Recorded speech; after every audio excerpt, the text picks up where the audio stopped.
তো এইটা এখন বললেন যে এটা তো ছিলই, তো হঠাৎ এটা ইয়ে গেল কেন, মানে ওই অধ্যাদেশটাকে কেন্দ্র করে এটা হলো কেন?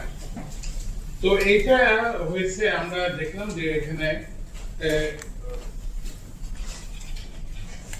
দুটো কারণ।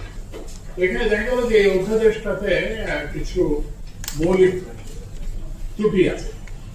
তো এখানে কিছুটা আমরা বলবো যে চতুরতার আশ্রয় নেয় এটা যারা করছে, যারা এই অধ্যাদেশ প্রণয়ন করছে তারা। যেমন ধরেন রাজস্ব নীতি বিভাগের যে সচিব হবে তাকে বলছে সরকার উপযুক্ত যোগ্যতা সম্পন্ন কোন সরকারি কর্মকর্তাকে রাজস্ব নীতি বিভাগের সচিব পদে নিয়োগ করবে। এখন উপযুক্ত যোগ্যতা সম্পন্ন কে? আবুল বারাকা নাকি কে?